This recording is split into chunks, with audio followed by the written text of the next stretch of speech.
So you have an upcoming fight. Yeah. How is training for that type of fight different, if at all, from training for the Olympics? The Olympics is 3 rounds. Okay. 3 rounds. And you fight days back to back to back. Professional, you have one opponent. You spend weeks and months getting ready for this opponent. We get to go 10 rounds instead of 3. Okay. If you don't knock them out, Right. And it's in front of so many more people. And there's so much more to do. Like, I got to be part of the promotion. I got to promote the fight. I have to do interviews. I have to also train.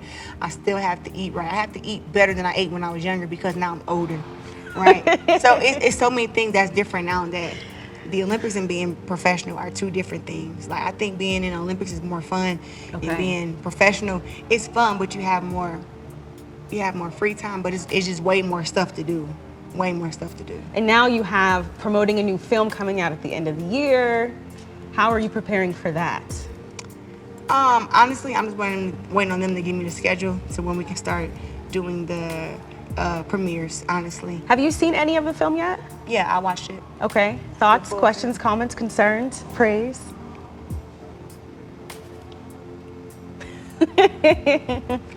Favorite part? There we go. Loosely. Yeah, Loosely. Don't give too much away. More so. It is, honestly, the whole movie was my favorite part. I watched it and I was just loving how Ryan Destin's boxing skills were. She looked really good. That was one of my main concerns. Like, oh, I hope this is not like a Rocky type of deal. Right. And I watched it. I was like, oh, she trained for real. She trained for real. This is good. It's just so much about the movie I could talk about so much. But only thing that I think that maybe I didn't, if I said that I didn't like something, it would be that it didn't show me at church any. Okay. And that was one thing that definitely helped me get to where I got to. Like, I was always at church. Like, I don't think I missed like a Sunday unless I was out the country That's right. or whatever. But I was always at church, always praying. It was always a constant battle between myself and my brain of like, do you want to grow better or do you want to stay stagnant? And I always told myself like, growth, be better, be stronger, be less angry, like work on all these flaws that you have and just be a better person for yourself. And I was always on that. So I think it shows some of, me and my diary and stuff like that. But yeah, it's a really great movie. Like it really gets down to the nitty gritty of it. If you don't understand me, I think you'll have a better understanding after watching the movie. How does it feel, or how did it feel when you heard that people wanted to do a film about you and your life and your story? I wasn't shocked.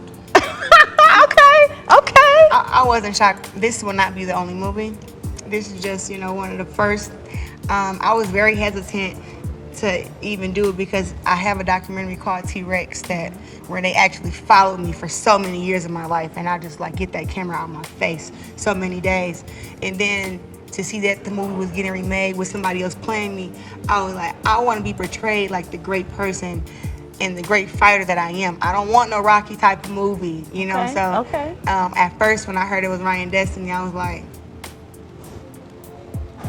hold on, like, you see the guns? I ain't see no guns. I didn't see no guns on Ryan Destiny when I looked her up. So it was really one of those things where I had talked to Rachel. She was like, look, we audition people, and she was by far the best. And I would talk to Ryan on the phone all the time. Okay. Like, all the time. She would call me when she was doing certain scenes, like, what was your relationship with your mom like? What was, like, the feelings you used to have? Because they're telling me this, but I want to hear it from you. And I'm like, oh, no, that's not, I didn't hate my mom, no.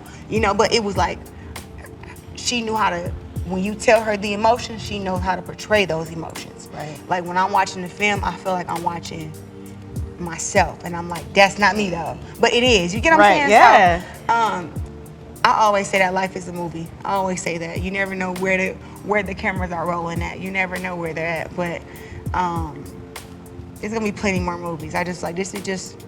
So what's the next movie? I mean, I won the Olympics twice. Yes, ma'am. And then I won. Right now, I'm 13-time world champion, 3-time undisputed champion. Only boxer in history to hold these records. I'm the first woman to win an ESPY for Boxer of the Year. So it's gonna be plenty more movies. Okay. I ain't gonna say plenty, but this is one. I give it 2, 3, 4, about 5. Okay. 5. They're gonna make like some little mini movies because it just keeps getting bigger and better. Like when when the first movie, I don't know if it showed that I became a millionaire when I was like 27, 26 years old, stuff young. like that. But to see where I actually came from and see that I was able to even accomplish that, it's a really big deal. That is a big deal. And speaking of money, I read that you have championed to close the wage gap for female athletes. Why was that important? And also, how did you find out, and when did you find out that you were making less? What was that experience like? I have to say, start first. The fight for equality started way before I turned pro. Okay. It was in the amateurs, and I had won the world championships, I had won the Pan Ams, and we had guys on the team who would just say like, oh, I make $3,000 a month, or I get paid this a month, and I'd be looking at them like, really? Yeah. And it'd be like, I've been undefeated for the last 4 years. Last 3 years, I'm not getting paid that. So when you get to asking those questions, like, why is he getting paid that? And then they say, oh, this. I'm like, well, that's not equal. And honestly, we're going to be fair. If I'm winning more tournaments and I'm more accomplished, honestly, I should be getting paid more. That part. So as you start speaking those things, and sometimes it's not that people are sexist, it's that they just have to be brought to their attention, and it got to make sense. And it was like, it does make sense. If I'm winning every tournament and he's losing every tournament, he shouldn't make more money than me. Simple. Period. It wasn't like I was getting second, I was getting first place in everything. So if I can get first place in every tournament, Continentals, Pan Ams, World Championships, USA Nationals, all this stuff, I can come first. And then I'm also a returning Olympic champion. Let's make it make sense. So they were like, wow, you're right. And then we also had a organization of USA boxers who formed a team together it was like kind of like a USA boxing rights. You know, like they also fought for our rights and fought for us to get paid too, especially the women. I know Fran Chine used to be on the board, and she played a part in me getting I believe I was getting paid $5K a month leading up to the Olympics. Okay. But it wasn't that at first. We had to literally fight for that. So turning pro, where the pay gap is way, way larger, it was like, what do I do to change this? You can't just yell, pay me money, pay us equal. It's like we have to show our worth. So that's just what I've been doing, is showing our worth. Fighting at the big venues, taking the big fights, going out the country, getting the numbers, showing the ratings, like putting the word out there, because if they don't know, they don't know. And I'm almost at 1 million followers on Instagram. You may not think it means a lot, but it means a whole lot. Yeah. Like it means a whole lot. And with that, now I'm fighting in arenas that hold 18,000. Last time I fought at LCA, 12,000 came. I'm fighting at LCA again next month. I believe 18,000 will come. So it's just showing that, hey, we gotta keep building, and the more that we build, the more that we do, the more that we can say, okay. Because I told them when I turned pro, we're gonna fight for equal, not only just equal pay, but equal fight time, equal opportunity, equal promotion. If you promote the guys' fights 12 weeks, you're gonna promote the girls' fights 12 weeks, the world championship fights. Seems fair to me. Right, because they will tell you, oh, well, you only got 500,000 views and this guy got 1.2 million. And it was like, well, yeah, you promoted his fight 12 weeks and you promoted mine 6. Right. Like, it'd be different if you make everything equal and then we do the math. But you can't say, okay, we're going to promote this 3 months and then promote this a month and a half and then be like, oh, yeah, we can't give you this because you didn't get the ratings. And it was like, well, I didn't get the ratings because you didn't promote it. What artist or song gets you in the zone right now? You wouldn't even believe, but right now I'm like strictly gospel right now. That's like, okay. It's a lot of gospel music. I See Miracles. I wish I could tell you her name. I just started getting hip to her. I think it's Shakina. But I See Miracles. I love Tasha Cobbs Leonard. Okay. Her music. Some Kirk Franklin. Okay, whatever. If it's the spirit that moves you, then that's what drives Yeah, right you. now has been like a lot of gospel. I don't know why. But What Sound Baby? Have you heard that song? No, but that's okay. I'm gonna listen to it as soon as we by, leave. I think, 49 Rob or something like that, Rob 49. Okay. But that song get me moving, and then a song called Move by Mellow Bucks. It's a twerking song. But really right now it's like a lot of gospel, but I do have my ones where I'm like, let me just get my energy up. And then we all love Prince. Okay. Prince, I Would Die For You is always on my playlist. We just saw you do a spar, which I heard you say that you were tired after the first 3 minutes. Yeah. Why?